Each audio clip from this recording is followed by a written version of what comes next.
이 역사적인 교회에 와서 알았어요.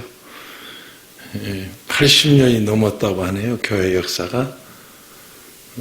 그냥 들어오기만 해도 그냥 이렇게 둘러만 봐도 굉장히 그 은혜가 되는 이 터전.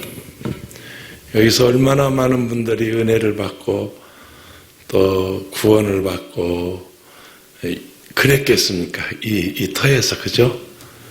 특별히 이 터를 제공하신 이가수 선생님의 자손이 정명훈 씨의 외할아버지라는 말을 여기 와서 들었어요. 정명소 큰딸이 우리 여의도 순복교 성가대 주의했고, 그래서 명화, 명희, 또 명소, 명훈. 그 어머니 뉴욕에 사실 때 이가수 선생님 따님이시겠죠. 그 뉴욕에 지금도 아마 집은 거기 있을 겁니다. 그 호숫가에 집을 지어놓고 그림처럼 그림 같은 집을 지어놓고 거기서 사시는 것도 봤는데 여기 와서 제가 오늘 알았고, 우리 오인성 목사님이 이런 좋은 교회 담임 목사가 되셔서 더 훌륭해 보입니다. 우리 오 목사님 더 정말 좋은 목사님 모셨어요. 글쎄, 하여튼 얼마나 어떻게 역사가 바뀔지 모르지만 틀림없이 이 지역의 제일 좋은 교회로 그렇게 이 교회가 성장할 것입니다. 제가 크고 작은 교회를 다 경험하지 않았겠어요? 목회가 46년째고요. 나는 25살 때부터 교회 다니면서니까 기도원에서 43년째 지금 사역하고 있으니까, 오살리 기도원에 1979년도 10월 15일 날 들어와서 원장은 지금 3번째, 물론 나와서 목회도 하고 또 들어가고 목회하다가 또 들어가고 목회하다가 또 들어가고 이렇게 해서 오살리 기도원만 벌써 43년째, 기도원 원장만 3번째 지금 하고 있는데, 우리 오 목사님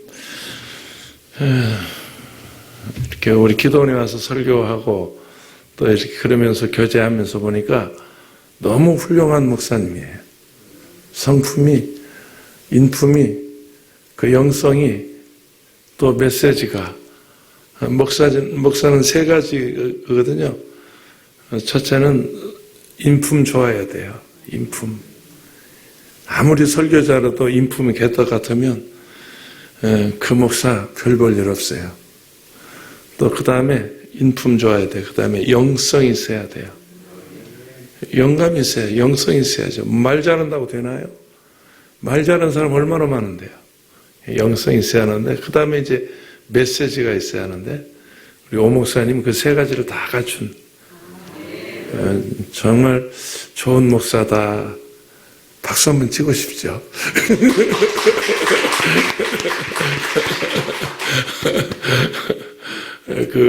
그런 생각을 했습니다.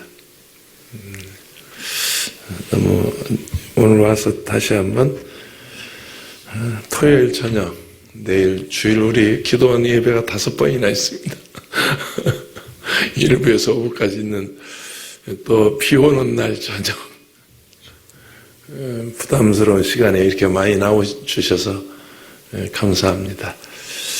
기도합니다. 하나님, 오늘 저녁 우리 능곡 감리교회 성도들과 함께 귀한 은혜 나누기를 원합니다. 주께서 하늘문을 여시고 신령한 하나님의 은혜를 부어 주옵소서. 예수님의 이름으로 기도합니다. 아멘. 제 간증 좀 하고 갈게요. 저는 죽음의 고비를 꼭 죽을 뻔한 고비 3번 넘겼습니다. 어렸을 때 천연두 알았습니다. 당시 천연두는 지금의 코로나 정도가 아닙니다. 그때는 다 죽었습니다. 다 죽었습니다. 동네에 들어오면 전염병이기 때문에 동네를 그냥 쓸어버렸다고 그래요. 천연두였습니다. 지금은 코로나하고 좀 이렇게 증상이 비슷한 거 아닌가? 열병이었다고 하니까 연병, 연병 아닙니까 그게? 근데 저희 동네 다 죽어서 이제 다 갖다 묻고 이제 또래 아이들은 다 죽었어요. 면역력이 강한 이제 이런 아이들만 좀 어른들은 살아 있었고요. 그래 이제 동네 어른들이 이게 전염병이니까 얼른 감염되면 갖다 묻어버려야 돼. 이게 이제 살처분 아닙니까? 살처분. 요즘 뭐 아시잖아요. 살처분이 무슨 얘기인지. 그래서 이제 동네 어른들이 나도 갖다 묻자고 그러는데, 저녁에 와서 묻자고 그러는데, 우리 어머니가 날이나 새면 묻으라고. 그래서 이제 포대기에 이렇게 싸서 이렇게 이제 울목에 밀어놨어요. 그래서 이제 아버지가 동네 어른들하고 아침에 갖다 묻으려고 이 포대기를 이렇게 열어보니까 입술이 떨리는 거예요. 아직 안 죽은 거예요. 열은 40대 이상 나서 온몸이 10곳이 펴서 이거 엉망진창이고요. 근데 이제 열이 나니까 입술을 이렇게 움직이는 거예요. 물 달라는 거죠. 열나요. 이러더래요. 그래서 이런 가재에다가 어머니가 물을 먹이면 안 되니까, 물 먹이면 안 되니까 이렇게 묻혀주니까 이걸 빨더래요. 그렇게 해서 살아난 것이 지금까지 살고 있습니다. 내가 나이 70 넘었습니다. 큰 손녀가 대학교 2학년입니다. 나 젊어 보이죠?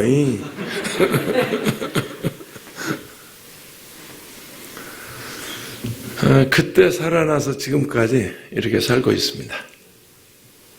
다른 데 가면 박수 쳐주는데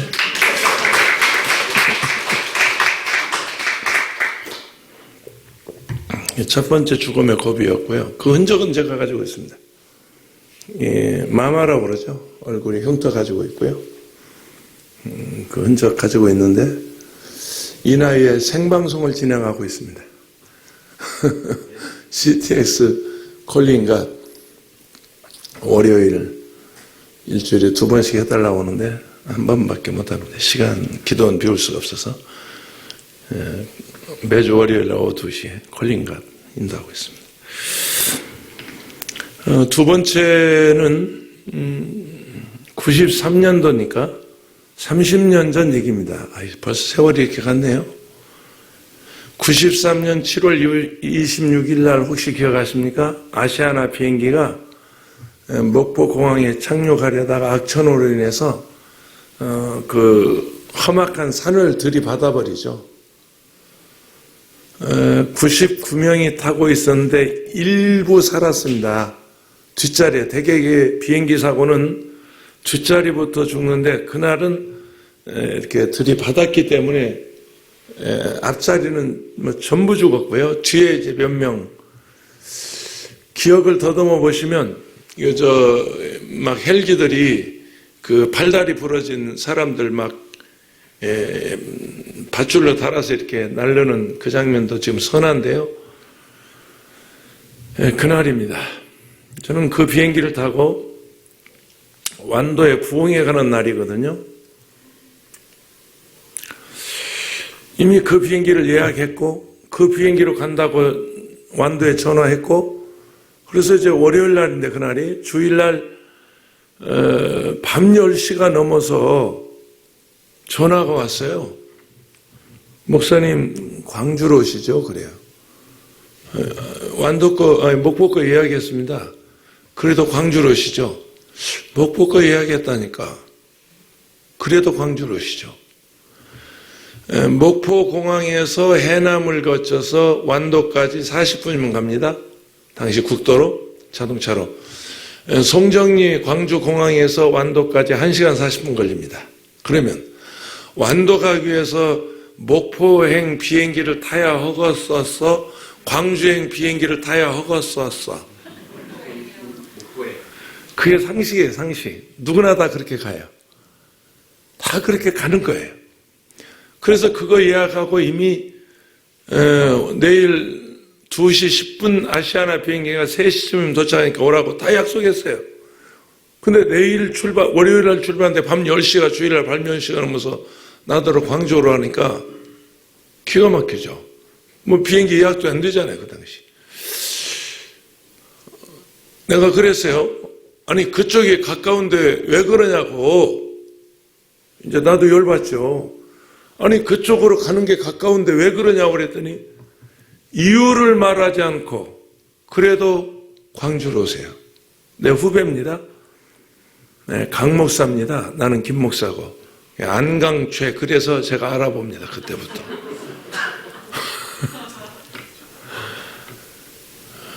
별로 기분이 안 좋았지만 알았다고 그러고 전화를 끊어서, 당시 저는 우리 교단 제가 임원을 하고 있었어요. 재무일을 보고 있는데 월요일이면 교단 사무실에 출근해서 결제하고 점심 먹고 오후에 부흥회하고 그럴 때입니다.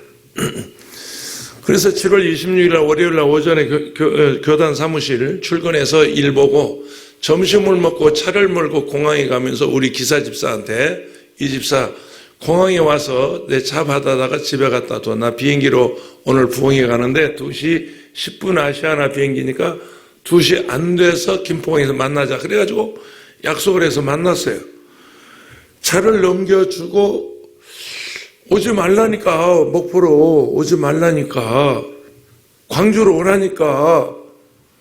이래서 가서 이제 공항에 가서 뭐 이렇게 체크해 보니까 2시 45분 광주 가는 비행기가 있어요. 아시아나 비행기가 있어요. 그래서 이제 그걸 타고 광주 공항에 도착해서 완도 차가 나왔어요. 차를 타고 완도까지 도착한 시간이 6시 45분이었어요. 저녁, 아마 그때 이제 8시쯤 성회를 시작한 것 같습니다.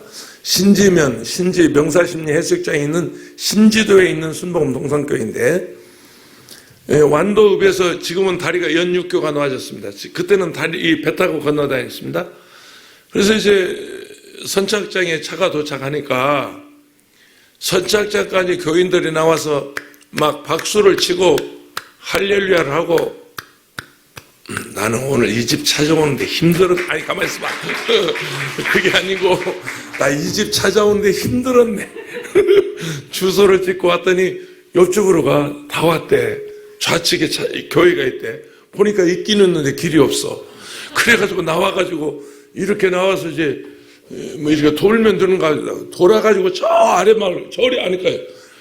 그래도 교회는 보이는데 길이 없는 거예요. 그래서 할 수 없이 전화했더니 다시 나와가지고 여기 뭐 식당이, 그래 왔습니다.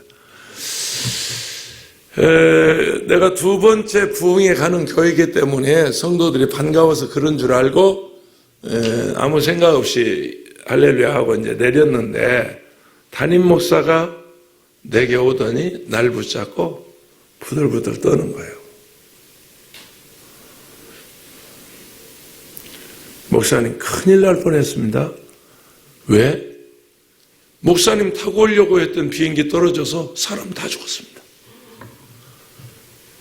정말로 저 죽었어요. 그때요. 난 무슨 농담하는 줄 알았어요. 비행기가 떨어지다니. 나 지금 비행기 타고 광주로 왔는데. 그래서 뉴스를 들어보니까 그 사고가 난 거예요. 얼른 제 마음에 집히는 것이 있어서 우리 집에 전화가 걸었습니다. 그 당시 무슨 이만한 카폰이 있을 때거든요. 근데 자동차를 안 가져왔기 때문에 카폰은 없고, 이제 공중전화버스에 들어가서 서울 우리 집에 전화가 걸었어요. 집사람이 전화를 받아요. 여보, 나 그 비행기 안 타고 왔어. 그랬어요. 왜냐하면 기사도 알거든요. 2시 10분 목포행 아시아나 비행기 목사님 타러 간 줄 안다고. 그 전날 이미 그거 이야기했기 때문에 다 그거 딴 줄 안다고. 그걸로 간 줄 다 안다고. 그래 뭐 다른 할 말이 없어요. 가족들도 다 아는데, 우리 직원들이 아는데. 근데 공항에 와서 비행기를 바꿨기 때문에 여보, 나 그 비행기 안 탔어. 집사람이 전화를 받아서 하나님이 기도를 시킨 이유를 알았어요. 기도를 시킨 이유를 알았어요. 그렇게 말하고 집사람도 말을 못했어요. 목이 메이고 나도 더 말을 못했어요. 그냥 목이 메여서 말을 못했어요. 무슨 일이 있었냐면 6월 말경에 미국에 가서 부흥회를 인도하고 있는데 우리 교회에 전화를 걸었더니 직원이 전화 받아서 교회 별일 없냐? 비서인데 별일 없냐 그랬더니 예, 목사님 별일 없어요. 그런데 사모님이 금식을 시작하셨어요. 왜? 모르겠어요. 목사님 위해서 금식하고 기도한대요. 그래? 참 고맙다. 그 사람 금식 자주 하면 안 되는데 그러네? 예, 그렇게. 왜냐하면 금식을 막 그야말로 밥 먹도 됐어요. 40일만 4번 했으니까. 40일만 4번 했다니까. 죽음을 각오하고 금식하고 기도했어요. 남편을 위해서, 목사를 위해서. 그래, 고맙다. 그런데 목사님, 사모님만 금식하는 게 아니에요. 누구 권사, 누구 집사, 누구 권사 이름을 쭉 떼면서 30여 명의 교인이 미국에서 부흥회 인도하고 있는 담임 목사님을 위해서 금식하고 기도한대요. 아니, 그냥 이렇게 이웃집 갔다 오는 부흥회가 아니라니까. 저 뉴타운에 삽니다. 은평. 여기 뭐 이웃집 아닙니까? 이런 부흥회가 아니에요. 3주간 교회를 비워야 돼요. 주일을 적어도 2번이나 비우고 미국에서 부흥회 인도하고 있는데 교인들이 불평원망하지 않고 뒤에서 기도해주면 좋은 교인이죠. 네? 좋은 교인이죠. 담임 목사를 위해서 금식하고 기도한다니까 내 마음에 너무 고마운 거예요. 우리 교인들 복 받겠다. 참 고맙다. 고맙다. 그런 생각이 들어서 당시 조지아 애틀란타 조지아의 근방에 있는 분이엘 금식기도원에서 성회를 인도하면서 기도원 성회를 인도하면서 3일간 나도 기도원에서 금식했어요. 양심상 밥을 못 먹겠더라고요. 아니 목사님 미국 가서 부흥회하는데 금식하고 기도한다는데 내가 어떻게 꾸역꾸역 먹어? 내가 어떻게 스테이크를 먹어? 그런 그 마음에 그런 생각이 들어서 3일간 금식하면서 부흥인도 했어요. 그리고 6월 말에 7월 초에 돌아왔죠.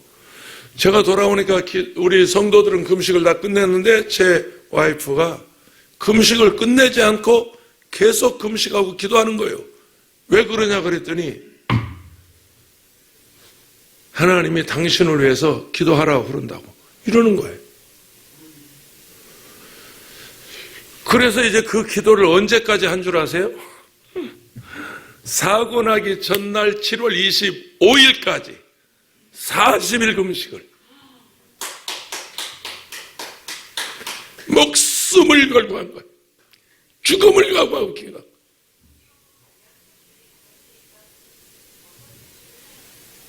그때가 40일 세 번째 할 때였습니다. 그리고 저는 바로 그 이튿날 7월 26일 날 그 불의의 사고를 제가 피해서 이렇게 살게 됐습니다. 제가 오늘 설교 제목 설명하려고 지루한 제 간증했습니다. 따라해 보세요. 기도는 응답이다. 아멘. 다시 한번 기도는 반드시 응답이다. 한 번 더 해보세요. 기도는 꼭 응답받는다. 오늘 설교 제목입니다. 오늘 설교 제목 제가 설명하려고 제 기도 간증했는데 하나 더 있는데 그건 두었다가 다음에 불러주면 또 할게요. 기가 막힌 사람입니다. 말 나온 김에 해버릴게요. 2005년 10월 20일 2005년 안산에서 제가 목회하는데 집은 서울이었습니다. 새벽 기도를 꼭 나가야 돼요. 그러니까 제가 상계동에 집이 있었는데 어디로냐면 외곽 고속도로를 타고 안산에 이제 이렇게 빠져나가는 고속도로인데 새벽 보통 뭐 고속도로에서 뭐 원 없이 달리죠 그냥. 왜냐하면 자동차는 달리는 맛에 탄다. 할렐루야. 그래서 어저께도 딱지 2개나 갖다 벌금 냈습니다.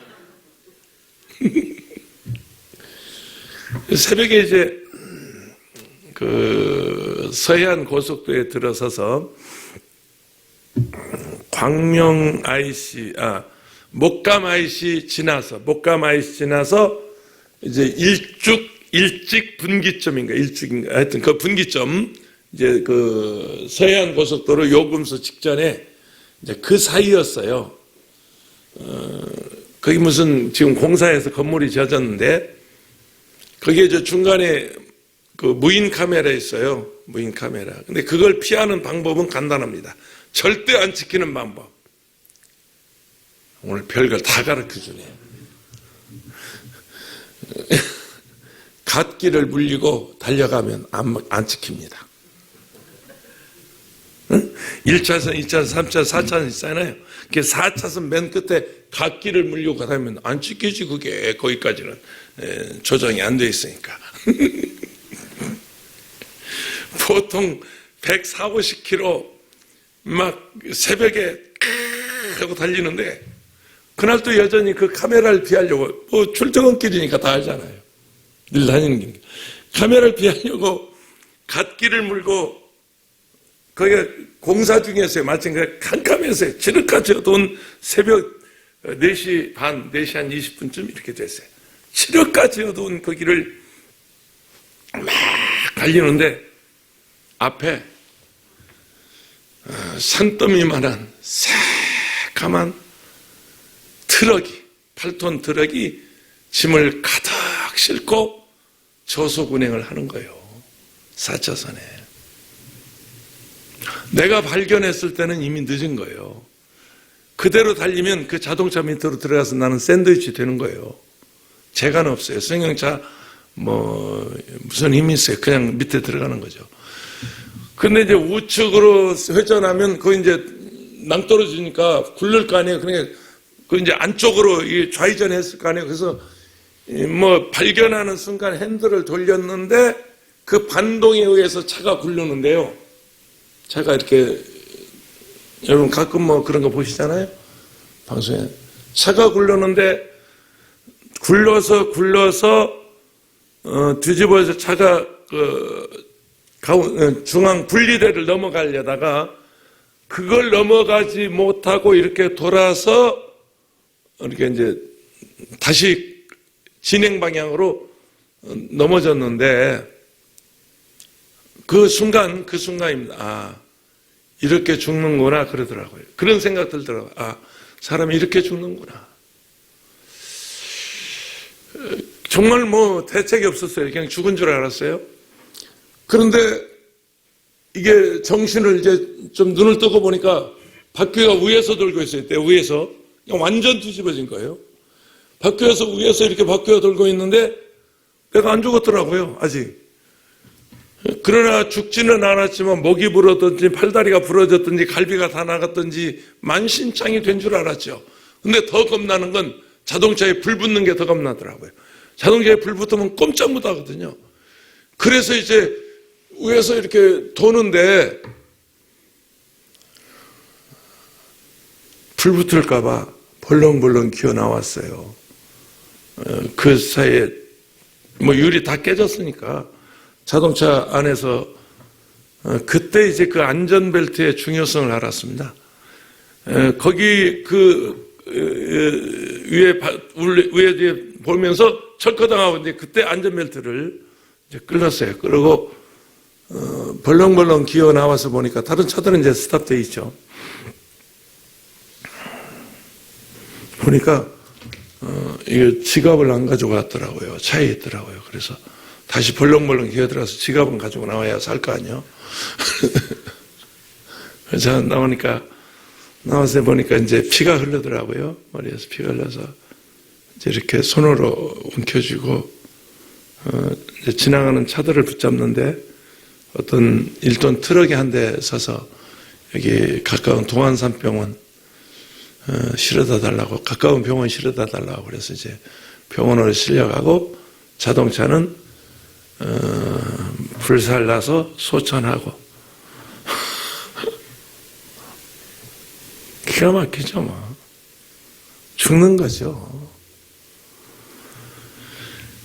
그래서 이제 병원에 실려가서 이 무슨 촬영이라고 하죠? CT 촬영이라고 하나? 아니, MRI 말고 그냥 겉만 촬영하는 CT 촬영이. 예, 하여튼. 가서 촬영해 보니까요, 세상에. 이 머리가 그 자동차 파편, 그 이제 자동차 뚫고 나오면서 자동차 그 유리에 어디에 찢겨가지고 1cm 찢어졌어요. 세 반을 끄매고요. 한 군데도 다친 데가 없어요. 한 군데도. 정말 1995년, 2005년입니다. 2005년 10월 20일 날 새벽, 또 한 번의 죽음의 고비를 이렇게 넘겨서, 그래도 정신 못 차리고 지금도 달리네. 지금도 달려.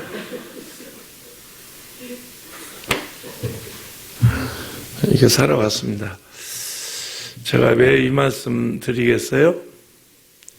옆에 계신 분하고 이렇게 얘기하세요. 살아있는 거 감사하세요. 그래요. 아멘. 어쩝니까, 여러분? 이렇게 살아있는 게 감사하지 않습니까? 글쎄, 여러분, 우리 원로 목사님도 돌아가셨어요. 지난 9월 14일 날 7시 14분. 제가 기도원 원장 세 번째 부임하는 날, 세상에. 아침 7시 반에 원장실에 딱 들어앉아서 기도했더니 이제 비서가 차 한 잔 가져와서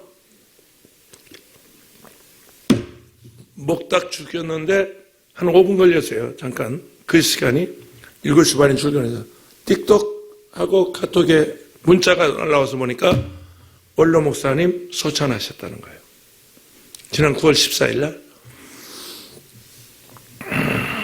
우리 원로 목사님만 가시겠어요? 우리 김성광 목사, 내 친형보다 더 좋아하는 강남 금식기도원 원장 김성광 목사, 최자실 목사님 둘째 아들, 막내 아들. 세상에, 나이 75세. 큰 소리 빵빵 치고, 이번에 대통령 예비 등록했어요, 후보. 외대 정유과 나와가지고, 이번에 무소속으로 출마한다고 대통령 예비 등록. 3천만 원 돈만 날라갔지 뭐. 이제 본 등록은 3억입니다. 제가 해봐서 합니다. 그리고 그냥 코로나가 무슨 상관이냐고, 이거 다 정치적인 방역이고, 문재인 정권 전부 정치 그러고 큰 소리 쳤죠. 아마 여러분도 그런 뉴스 많이 보잖아요. SNS에 전부 그런 거 가짜뉴스니까. 아니, 그런 면도 없잖아, 있겠는데, 아니, 코로나가 지금 우리나라만 그럽니까? 우리나라만 코로나가 이렇게 사람이 죽는 겁니까? 전 세계 현상인데, 이걸 무슨 문재인 정권이 이러면서 제가 한 달에 한 번씩 가서 부흥회원도 했으니까, 강남금식기도원. 지난 12월까지. 1월에 돌아가셨기 때문에. 그러면서 큰 소리 빵빵 치더니 코로나에 딱 감염됐네. 그래서 병원에, 건대부속병원에 들어갔는데요. 그 길로 못 나왔어요. 알고 보니까 기저질환이 있어요. 기저질환이 있어요. 화장실에 가서 30분씩 앉아있는 그 장에 무슨 이상이 있었다고 그래요. 장염이라고 그러는데, 그런 고통을 당하다가 코로나에 감염돼서 백신 안 맞았죠, 물론. 여러분 백신 맞으십시오. 감염돼도 백신만 맞으면 죽진 않습니다. 백신 맞으십시오. 어떤 특별한 사정이 있으면 몰라도 없는 분들은 맞으십시오. 그래서 세상 떠났어요. 내가 친형보다도 더 좋아하는 우리 최자실 목사님 막내 아들 김성만 목사, 강남금식교회 원장. 난 지금도 믿기지가 않아요. 죽었어요. 바로 여기 성석동인가? 성석동, 여기 가깝죠? 일산. 성석동인가? 무슨 동인? 동수는 모르겠어요. 하늘소망교회. 우리 기도원에 가서 늘 설교하던 손현노 목사. 죽었어. 바울처럼 살겠다고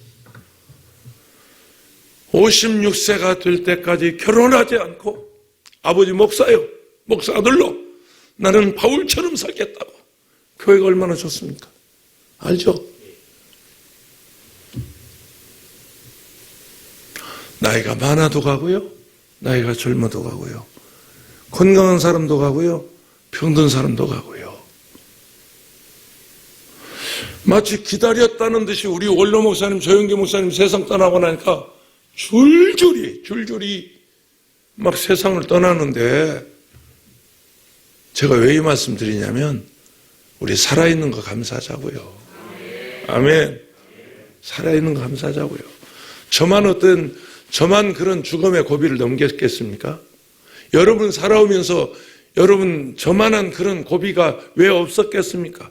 크고 작은 시험, 환난, 근심, 걱정, 위기, 위험 얼마나 지금까지 우리가 견뎌오면서 여러분 30년, 40년, 50년, 60년 여기 아까 우리 오 목사님 얘기하니까 100세 되신 권사님 계신다면서 아직 멀었어. 그 양반은 우리 어머니 102살까지 살았으니까 몇 년 더 사셔도 돼.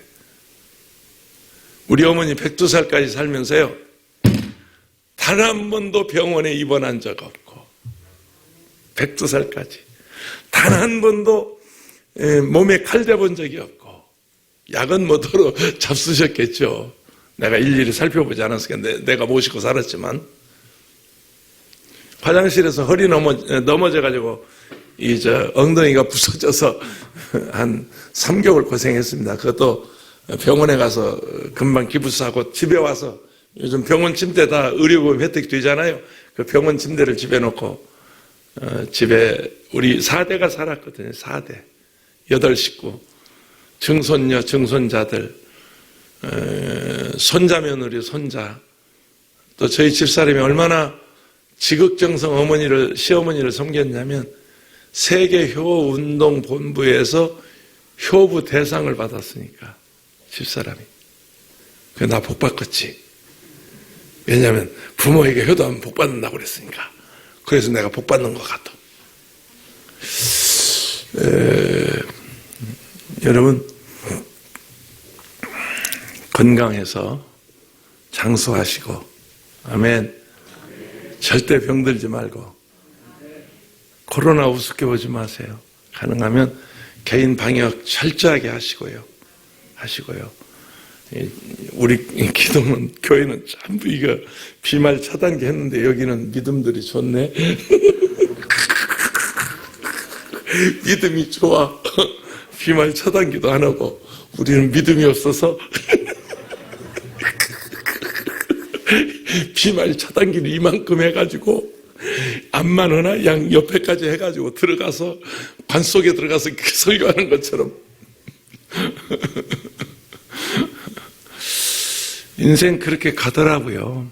그래서 하루하루 살아있는 거 지금까지 지내온 것 주의 크신 은혜라 한이 없는 주의 사랑 어찌로 말하랴. 아멘. 오늘 본문은요 제가 본문 얘기하고 설교 마무리할게요. 히스기야가 병들어서 죽게 됐다 그랬어요. 그죠? 1절에. 히스기야는 대단한 임금이었어요. 그런데 그가 병들어서 죽게 됐어요. 당시 선지자 이사야가 왕을 찾아와서 왕이여 방 빼세요 그럽니다. 당신 끝났어요. 살 만큼 살았어요. 짐 정리하세요. 당신은 죽고 살지 못할 것이요. 사형선고죠. 주의 종이. 근데 그 말을 들은 히스기야가 주섬주섬 싸가지고 어디 가냐면 성전에 올라갑니다. 성전에 올라가서 하나님께 이렇게 기도합니다. 여호와여, 구하오니 내가 진실과 전심으로 주님 앞에 행하며 주님 보시기에 선하게 행한 것 기억하옵소서. 아멘. 그러니까 우리가 어떤 결정적인 순간에 주님이 나를 기억하시도록 그런 믿음의 증거. 아멘. 무슨 얘기인지 이해 가시죠? 사람이 언제 위기를 만날지 모른단 말이죠. 어느 때 어느 상황에 이를지 모르는데 그 결정적인 내 사랑하는 가족도, 내가 벌어놓은 돈도, 내가 얻어놓은 명예도, 내가 쌓아놓은 지식도 내게 아무 도움이 안 될 때, 여러분 그럴 때 있잖아요. 아무도 나를 도와줄 수 없을 때 그 결정적인 순간에 하나님께서 내가 너를 기억한다. 아멘. 할렐루야. 여호와여 구하오니 내가 진실과 전심으로 주님 앞에 행하며 주님 보시기에 선하게 행한 것 기억하옵소서. 아멘.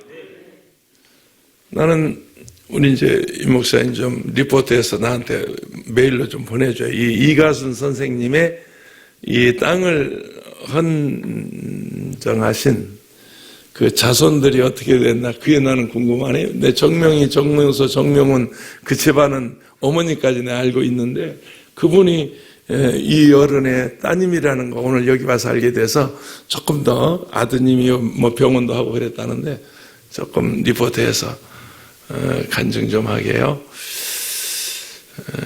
세문안교회 아시죠? 지금 130 몇 년 이렇게 됐을 겁니다. 세문안교회가. 거기에 이언년 성도님이 계세요. 이언년. 당시 세문안교회 그 이제 땅을 2,000평을 그분이 그 기증하신 분이에요. 내놓은 분이에요. 이언년 씨가. 세문안교회 100주년 기념 때, 100주년 기념 예배 때 교회 그 사기를 찾아보니까, 역사 기록을 찾아보니까, 당회록을 이 세문안교회 터를 이언년이라는 성도가 이렇게 헌납해서 기증해서 여기다 예배행당 지었다는 거예요. 이 100주년 기념 예배 때 세문안교회 당회에서, 야, 그러면 이분의 후손들이 어떻게 됐나 좀 살펴보자. 만약에 어려운 사람이 있으면 우리가 도와줘야지. 후손 중에 잘못된 사람이 있으면, 어렵고 힘든 사람이 있으면 우리가 도와주자. 100주년 기념 예배 때. 그래서 이제 수소문을 했어요. 다 뭐 찾아보니까 세상에 그 자손들을 전부 줄줄이 찾아보니까 말이죠. 그 자손들이 다 잘 된 거예요. 의사가 있고 변호사 판검사가 있고 교수가 있고 이언년 씨 후손들이 그렇게 잘 된 거예요. 그래서 이제 그 가족들을 100주년 기념회에 불러놓고 세문안교회 당회에서 그랬답니다. 후손들이 어렵고 힘들면 우리가 도와드리려고 찾았습니다. 근데 여러분에게 잘 돼서 감사합니다. 그랬더니 그 후손들이 제안을 했다고 그래요. 그러시면 우리 할머니 이름으로 장학회 하나 만들죠. 우리도 돈 내겠습니다. 우리도 내겠으니까 교회도 내십시오. 이래서 지금도 세문안교회 가면 이언년 장학회가 있습니다. 장학회가 있습니다. 뭐 이런 얘기들은 뭐 수도록 하죠. 이런 얘기들은 얼마든지 있죠. 그러니까 조상들이 예수 잘 믿고 신앙생활 잘하면 틀림없이 그 자손들이 잘 돼요. 아멘. 틀림없이. 아멘. 시편 37편 25절 26절 내가 어려서부터 늙기까지 의인이 버림을 당하거나, 여기 의인은 거듭난 예수님이 말해요. 하나님의 백성을 말합니다. 내가 어려서부터 늙기까지 의인이 버림을 당하거나 그 자손이 걸시감을 보지 못하였도다. 저는 종일 구워주며 은혜를 베푸는 자니 그 자손이 복을 받는도다. 할렐루야. 아멘. 그러니까 여러분이 선한 일을 해놓으면 혹시 여러분 대에는 어떤 열매가 없을지 몰라도 여러분이 좋은 일을 해놓으면, 하나님을 기쁘시게 하면 여러분 대에는 어떤 현상이 나타나지 않을지 몰라도 여러분의 자손들이라도 반드시 잘 됩니다. 반드시 복을 받습니다. 아멘이십니까? 여호와여 구하오니 내가 진실과 전심으로 주님 앞에 행하며 주님 보시기에 선하게 행한 것 기억하옵소서. 그래서 저는 성경을 찾아봤어요. 그러면 당시 히스기야 임금이 선하게 행한 것이 무엇인가, 당시 역사적으로 무엇인가 했더니 18장에 기록되어 있어요. 열왕기상 18장 이렇게 한 장 뒤로 넘겨서요, 그 2절부터 보십시오. 2절부터 기가 막힌 얘기가 있어요.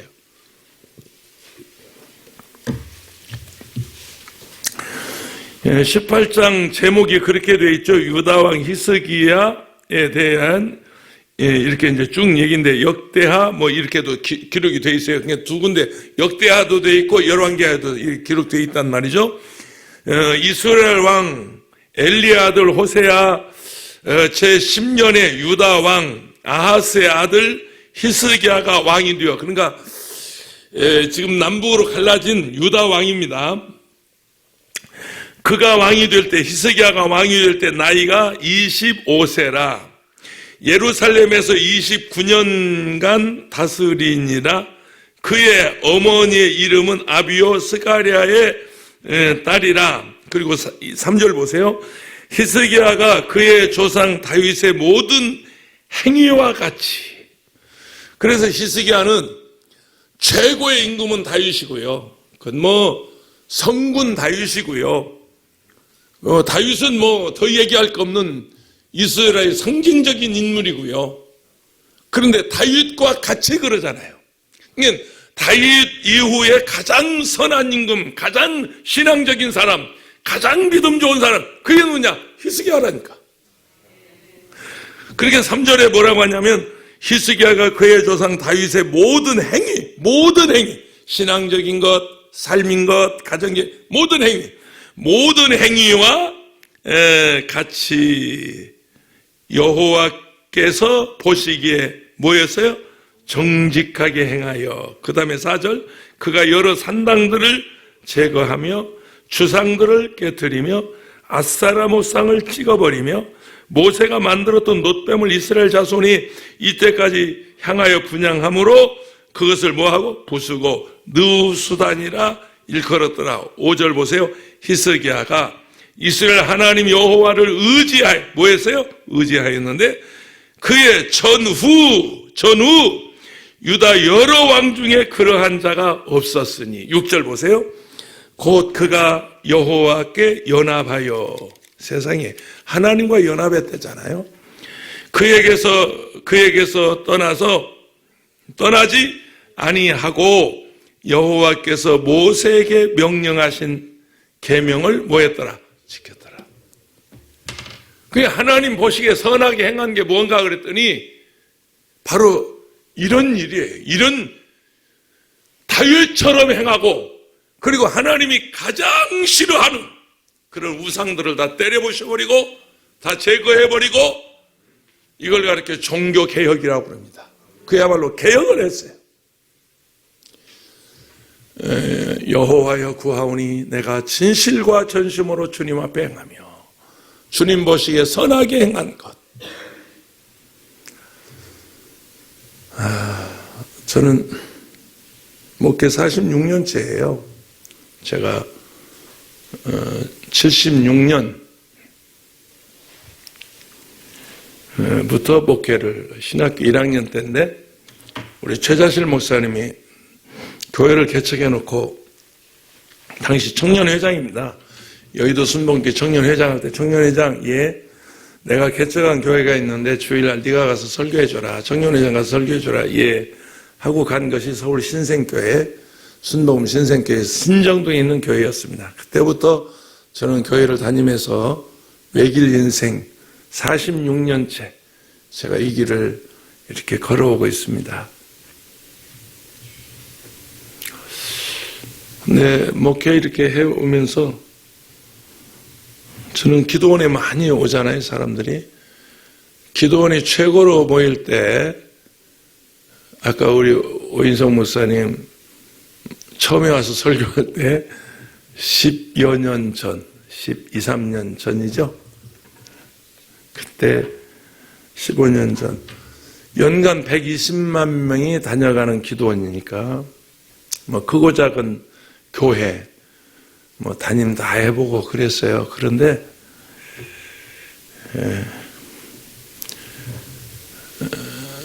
제가 그 두 번 큰 결정적인 그 결단한 적이 있는데 여의도 순복음 안산교회 내려놓고 올 때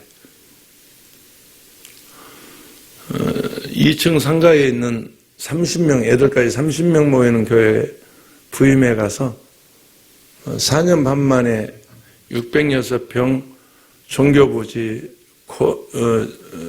공원, 시민공원, 코너 땅, 신도시, 구도시 걸친 역세권 앞에 여의도 순복음 지금 안산교회라고 간판 붙었는데 인터넷 찾아보면 기가 막힌 건물입니다. 좋은 건물입니다. 4년 반 만에 643명을 체크하고 거기에 내가 다 바치고 나왔거든요. 내 송파에 있는 빌라도 팔아서 거기 바쳤고 의정부에 있는 우리 며느리 이름으로 된 아파트도 팔아서 바쳤고 또 안산에 오피스텔 임시로 거처하는 오피스텔 있었는데 그것도 빼서 바쳤고요. 그리고 정말 죽음을 각오하고 그 교회를 정말 아름답게 그 이름 원래 그 가임리교회야. 그것도 김기창 목사가 견물을 지어놓고 두 번 쓰러졌어요. 김기창 목사 알죠? 그 사람이 그 한 번은 뭘로 쓰냐 뇌 무슨 경색이 와서 쓰러져서 그 다음에 이제 두 번째가 이제 이 인파선암 교회 지어놓고 막 못 견뎌서 빚은 이자는 나가야 돼. 그래서 이제 내 동창인데 나하고 학교 동창 나보다 나이는 어려요. 학교 동창입니다. 그걸 이제 당시 부채만 74억 그걸 안고 우리 한 20억 나가는 건물 여기 와서 목회하라. 내 건물 주고 내가 그거 인수해서 들어가고 그래서 이제 그 교회 간판이 바뀌었죠. 그 이름 교회가 여의도 순복음 교회로 바뀌었습니다. 안산 한양대 역 앞에 기가 막힌 건물이었어요. 그런데 그 좋은 건물에 사람들이 구름대처럼 모이더라고요. 정말 건물이 좋으니까 그런지 사람이 막 모이는데 4년 반 만에 643명을 체크했으니까. 그런데 여의도에서 우리 이용훈 목사님이 그때 기도원 원장이 쓰러졌어요. 뇌출혈로 쓰러져서 원장이 공석이었습니다. 원장 할 사람이 김원철밖에 없다고, 김원철 목사밖에 없다고 아마 여의도 교회에서 장로님들이 그런 것 같습니다. 그래서 나더러 두고 내려오라고 그래서 그거 두고 내려올 때요, 두고 나올 때요, 아니, 그냥 내 독립된 교회니까 아니요 그러면 아무 말도 누구도 말 못해요. 네, 교회가 거기 있을 때 그 자동차 사고 났거든요.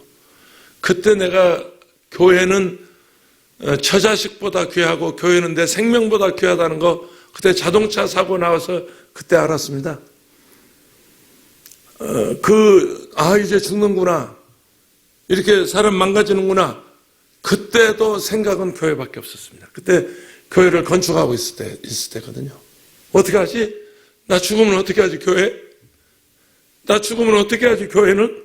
이 생각밖에 없었습니다. 자동차 뒤집어질 때 말이죠. 그래서 내 생명보다 귀한 교회, 내 처자식보다도 귀한 교회 두고 나오는데요. 돈 한 푼 챙기지 않고 10만 원도 받지 않고 잘 있거라 나는 간다 이별의 말도 없이 노래 한 곡 부르고 아니 부르려다 말았지 설마 부르겠나. 그때 제가 받은 은혜가 뭔 줄 아십니까? 내려놓음의 은혜였습니다. 아니 내 처자식보다 귀하다니까 교회가 내 생명보다 교회가 귀하다니까. 그런데 그런 교회를 내려놓고 나올 때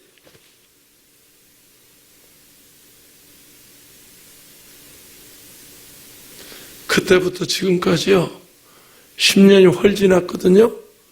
제 눈에 눈물이 마를 날이 없습니다. 주님의 은혜 때문에 눈물이 마를 날이 없습니다. 내려놓음의 은혜. 내려놓으니까 비로소 자유가 오더라고요. 자유가. 아까도 우리 오 목사님하고 차 마시면서 얘기했어요. 오 목사, 내가 7,000명 출석하는 교회 담임도 해보고 30명 상가교회도 내 담임도 해보고 세계 최대 기도원 원장도 지금 3번째 하고 있는데 이거 별거 아니야. 좀 사람 많으면 어떻고 사람 적으면 어떻고 그게 어떻다는 거야. 그게 그게 주님 앞에서 무슨 관계가 있다는 거야. 제가 오 목사하고 차 마시면서 이제 이런저런 얘기 선배로서 하고 그랬습니다. 이번에 안산에 있는 여의도 순복음 소화교회를 내려놓고 오는데요. 빚이 40억. 경매 직전에 내가 갔습니다. 길이 없습니다. 살릴 길이 없습니다. 이자가 한 달에 1,800 나가는 교회. 교회는 100여 명밖에 없는. 그래서 이제 전임자가 만세하고 나갔거든요.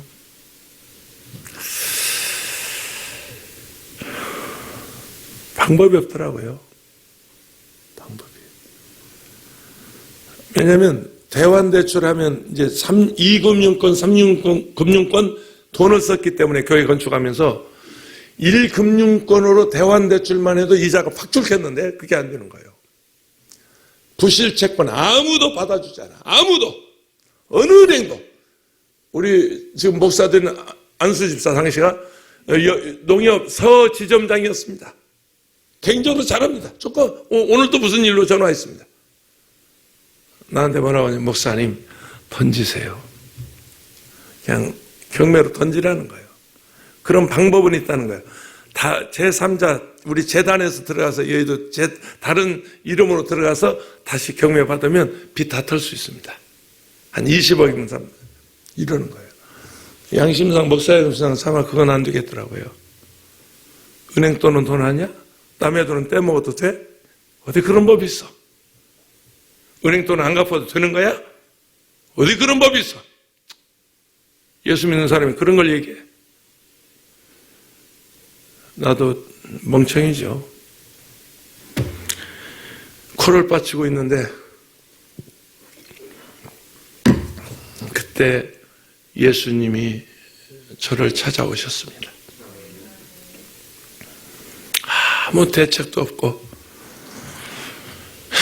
이제 꼼짝없이 내일 모레 이제 경매 넘어가는데, 던져야 되는데, 길이 없으니까.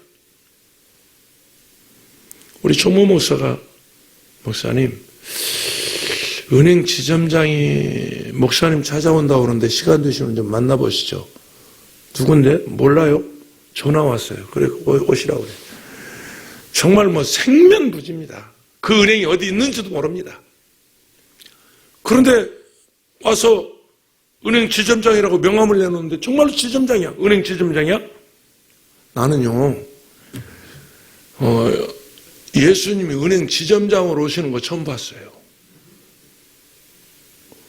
요즘은 예수님 은행 지점장으로 돈 가지고 오신다니까. 이분이 서류 좀 보자고 그래서 보여줬더니 다 둘러보더니 제가 어떻게 가서 해볼게요. 그러고 가져갔어요. 은행 지점장이 뭐가 아쉬워서 지금 경매 들어가는 교회 그걸 가지고 자기가 돌아다니면서 다 작업해가지고 2금융권, 3금융권 이자가 8.6% 캐피탈금융 그 당시 그리고 수협 5.6% 그게 40억 1,800이 이자가 나가는 거예요. 근데 그걸 2.9짜리 3점 미만의 1금융권 대환대출로 싹 바꿔버리니까요 이자가 절반 줄더라고요. 900으로 떨어져요. 900으로. 그런 머리 써야 돼요. 근데 머리로 되는 게 아니고 예수님 모셔야 돼요. 이래서 교회가 살아나기 시작하고 6층, 7층 건물인데 1, 2, 3층 세를 내줬어요. 이자 갚아야 하니까. 교회는 없으니까. 헌금이. 그래서 1, 2, 3층 세 내줘가지고 세가 한 1,200 들어왔어요. 1,200이 조금 안 들어왔어요. 그러니까 900여만 원 이자 주고 조금 남아가지고 소고기 사 먹다 왔다니까. 그걸 이번에 내려놓고 오는데요. 공교롭게도 몇 달 전에 여기 들어오기 몇 달 전에 누가 와서 그 중심 상가에 있었거든요. 저 광명에 그냥 100억 줄 테니까 팔라고 하더라고요. 그럴 마음이 있었거든요. 왜냐하면 이 중심 상가에 있는 것보다 조금 이렇게 넓은 데 나가서 넓은 땅 사서 주차장도 좀 그런 생각이 있어 한번 우리 장로님한테 얘기했더니 그 장로님 누굴 소개해가지고 그걸 이번에도 내려놓고 왔는데요. 제가 그 적은 교회 담임 목사보다 요즘 세계 최대 기도원 오살리 기도원 원장이 받는 사례비가 얼마냐? 그 교회 여기 수준이 60%밖에 안 됩니다. 응? 뭔 얘기인지 아시겠습니까? 내가 그 광명에 있는 소아교회 집소 아레아자인데 그 적은 교회에서 받는 사례비의 기도원 원장은 사례비 60%다. 근데 그것도 그냥 Yes, okay. It's okay. 좋아요. It's okay. 좋아요. 그리고 들어와서 지금 세 번째 원장하고 있습니다. 여러분도 저 사립이 달란 말 아니고 별거 아니에요. 조금 더 받으면 어쩌겠다는 겁니까? 밥을 10개 먹는 겁니까? 조금 뭐 이렇게 하면 우리가 더 오래 사는 겁니까? 그냥 내려놓고 내가 사랑했던 모든 건 내려놓고 아멘. 무엇을 하시든지 무슨 일을 하시든지 우리 그렇게 그리스도인답게 거듭난 사람답게 하나님의 사람답게 목회도 사업도 가정에서도 우리 그렇게 한번 우리 이 분에 대한 내가 자세한 기록을 아직 못 봐서 모르겠는데 이 땅을 내놓으신 이가순 선생님처럼 세문안교에 털을 내는 이언년 그 할머니처럼 촌부였다고 그래요. 촌부. 그냥 밭을 이렇게 농사 짓는 근데 땅을 많이 가지고 있으니까 여기다 교회 지세요 그랬다는 거예요. 그 세문안교회도 우리 먹어봐도 마셔봐도 누려봐도 즐겨봐도 이 세상 것 가지고 아무것도 만족할 수 없습니다. 예수 한 분으로, 우리 예수 한 분으로 만족하며 그렇게 살기를 축원합니다.